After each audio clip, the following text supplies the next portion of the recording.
이번 시간에는 이달의 습수요와 김창엽의 산민에 대해서 공부해 보도록 하겠습니다. 자, 이달의 습수요. 이런 거 나와주면 진짜 완전 땡큐죠. 그죠? 왜? 이렇게 한글로 현대어로 이렇게 주니까 얼마나 좋아. 그죠? 원래는 이렇게 생긴 뭐예요? 한시예요. 한시. 그죠? 한문으로 쓴 한시인데 이런 한시는 수능에는 잘 출제가 안 되지만 그죠? 뭐 그래도 한번 공부를 해봅시다. 자, 그러면 처음부터 일단 볼게요. 밭에서 이삭 줍는 어린애들의 말이 이제부터 내가 뭘 얘기할 거냐면 이삭 줍는 어린애들의 말을 인용할 거야 라고 얘기하고 있어요. 온종일 이리저리 주워봤자 소쿠리도 안 차요. 왜? 얘네들은 지금 이렇게 농사가 다 끝난 밭에서 이삭을 주우러 다니는 애들이에요. 그럼 얘네들이 왜 이삭을 주우러 다닐까요?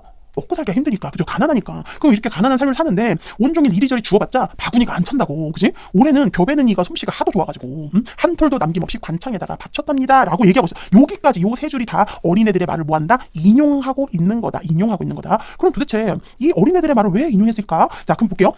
온종일 이리저리 주워봤자 소쿠리도 안 차요. 그 다음에 올해는 벼베는 이들이 솜씨가 하도 좋아가지고 하도 좋아가지고 그러면 이 좋다는 것은 나한테 진짜 좋다는 거예요? 아니죠. 솜씨가 좋은 건 나한테 안 좋은 거야. 왜? 얘네들이 좀 뭔가 남겨놔야 내가 주술 게 있잖아. 그치? 그러면 이 벼베는 이 솜씨가 하도 좋아서 라는 거는 되게 좀 부정적인 태도를 나타내고요. 그리고 좀 반어적이다 이렇게 얘기할 수도 있어요. 벼베는 이가 솜씨가 하도 좋아서 아니면 뭐 인정머리도 없이 약간 이런 느낌인데 솜씨가 하도 좋아서 이렇게 반어적으로 표현하고 있는 거예요. 한 톨도 남김없이 관창이 어디예요? 창고죠. 그죠? 관가의 창고에 다 갖다 바쳤답니다 라고 얘기했어요. 그러면 이 시는 도대체 뭘 보여주는 거죠? 당연히 이렇게 백성들은 먹고 살기가 힘든데 이거 싹 쓸어가지고 관창에다가 바치는 현실 이거잖아요. 그죠? 뭐 탐관오리들의 그죠? 수탈이나 이런 거겠죠. 그죠? 그럼 자, 여기에서 아까 이 어린아이들의 말을 인용했다 이렇게 얘기했는데 이것의 효과는 뭐냐면 되게 객관성을 확보할 수 있다. 객관성.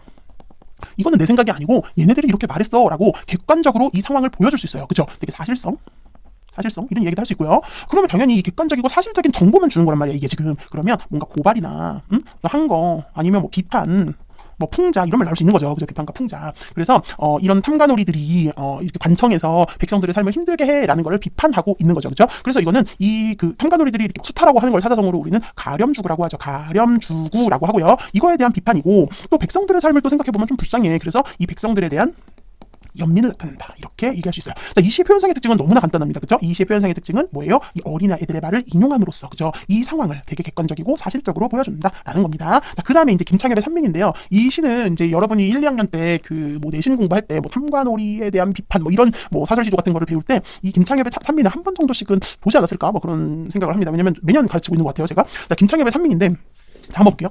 말에서 내려와 사람을 부르니 화자가 말을 타고 산에 간 거예요. 그래가지고 말에서 내려와서 사람을 불렀어. 자, 여기에서 화자의 지위 아니면 뭐 신분 이런 걸 알 수 있어요. 화자의 신분을 어떻게 알아? 도대체 말에서 내렸대잖아. 이 당시에는요 말을 탈 수 있는 사람들은 지배계층밖에 없어. 양반이라든지 뭐 사대부라든지 어쨌든 지배계층이라는 걸 알 수 있어요.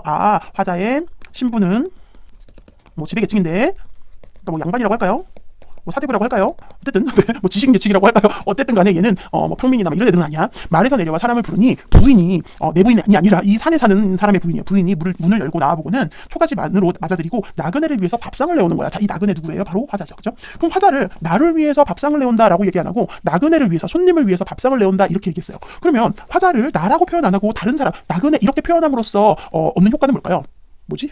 나그네라고 하는 걸 우리는 문제에서 뭐라고 하냐면 화자를 객관화했다 이렇게 얘기해요. 객관화해서 보여준다. 아까 여기서도 객관성을 확보했다 그랬죠. 그죠? 아까 그 아이들의 말을 이용해서. 그런데 여기에서도 화자를 객관화해서 표현하고 있는 거예요. 나그네를 위해서 밥상을 내오는데 그럼 이 아내는 이 부인은 어떤 사람이야? 너무 착하네. 산속에서 이렇게 힘들게 살면서 이렇게 나그네가 오니까 밥과 반찬을 내오는 거예요. 그래서 뭔가 인심, 인정 이런 얘기할 수 있어요. 그래서 이제 내가 물어본 거야. 바깥 어른은 어디 계시오? 이렇게 물어봤어요. 아침에 쟁기를 들고 산에 갔다 오. 산밭은 너무나 갈기 어려워. 해가 저물도록 못 와요. 사방에 둘러봐도 이웃은 없고 개와 닭들은 비탈에서 서성대는 숲속에 사나운 호랑이 많아서 나무를 캐도 광주리에 못 찾지요. 이게 지금 다 이 아낙네, 이 부인이, 이 산민의 부인이 말하는 거예요. 그럼 보세요. 여기서 바깥 어른은 어디 계시요? 이건 내가 물어봤고요. 여기는 지금 부인의 대답이었어요. 그렇죠? 자, 그러면 이 부분에서 문제 뭐라고 나올 수 있을까요? 이 대화 형식, 그죠? 대화를 인용했다. 이렇게 나올 수도 있죠. 그죠? 대화를 직접적으로 인용했다. 그리고 또 대화 형식을 사용하여 이렇게 얘기할 수 있어요. 자, 형식이 뭐야? 형식은 주고받고, 누가 묻고, 누가 답하고, 이렇게 주고받는 게 있어요. 우리는 대화 형식이라고 해요. 그죠? 이 대화 형식을 통해서 이 산민의 삶의 모습을 구체적으로 보여주는 거죠. 자, 그럼 산민의 삶의 모습이 어떠냐면 아침에 쟁기를 들고 산에 가는데 일하러 가겠죠? 근데 산밭은 너무나 갈기 어려워. 너무 뻑뻑하고 너무 힘들어. 그죠? 마이너스야. 해가 저물도록 못 오신다고 어때요? 되게 고단하죠. 그죠? 고단함, 고달픔 좋아요. 그다음에 사방을 둘러봐도 이웃은 없어. 의지할 데라고는 없고 마이너스네. 개와 닭들은 비탈에서 서성대는구나. 비탈도 마이너스라고 할 수 있겠죠. 그죠? 숲속에는 사나운 호랑이까지만 마이너스야. 그죠? 지금 이곳이 좋은 점이 한 개도 없어요. 지금 이 여자의 말에 의하면 나무를 캐도 광주리에 못 차지요. 왜 못 차? 호랑이가 많아서 충분히 우리가 나무를 캘 수도 없는 상황이에요. 마이너스예요. 우리 먹고 살기 너무 힘들어요. 이렇게 얘기하고 있어요. 그죠? 그러면 이제 이 말을 들은 화자의 반응, 화자의 주관적인 반응이 나타납니다. 가련하구나. 너무 불쌍해 하고 뭐예요? 연민이죠. 그죠? 네, 가련할순 이곳이 뭐가 좋아서 가파른 산골짜기에 사는 게요 하고 지금 화자가 물어봤어요. 그죠? 화자가 이제 물어본 거예요. 그럼 도대체 산골짜기에 사는 이유가 뭐냐라고 물어봤더니 이제 이 여인이 말하는 거죠. 좋기야 하겠지요. 저놈의 평지. 저놈의 평지가 좋기야 하겠지요. 이거죠. 그죠? 무슨 법이에요? 도치법이네요.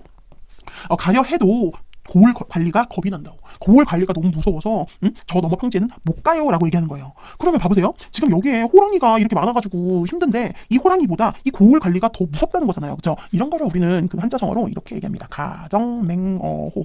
이거 나 초딩 때 배운 건데. 자, 가정맹어호 무슨 뜻이에요? 가혹한 정치는 호랑이보다 무섭다.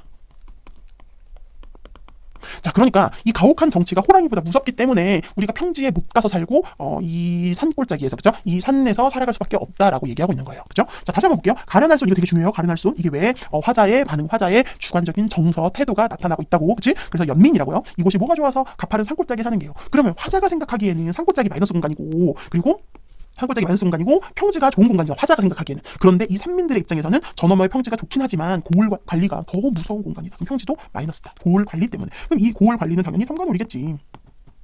그 탐관오리가 막 쿠타라는 걸 아까 뭐라고 한다고요? 가렴주구. 그래서 가렴주구를 비판한다. 이렇게 얘기할 수 있어요. 자, 당연히 고발적이고요. 그죠? 그리고 사실적이에요. 왜 사실적이야? 내가 얘기한 게 아니라 나와 이 산민, 이 여인의 대화를 통해서, 그죠? 대화를 통해서 이 산민의 모습을 되게 구체적이고 사실적으로 보여주고 있기 때문에, 그죠? 사실 고발적이고 사실적이고 비판적이다. 이렇게 얘기할 수도 있죠. 이 시의 제일 중요한 특징은 바로 이 대화 형식, 그죠? 대화 형식을 사용하여 이 초점이 되는 인물, 이 산민의 모습을 형상화하고 있다라는 거니까, 그죠? 네, 이런 게 좀 중요하고요. 그죠? 다른 거는 뭐 별 게 없네요. 그래서 가렴주구를 비판한다. 이런 내용입니다. 네, 여러분 열공하세요. 안녕.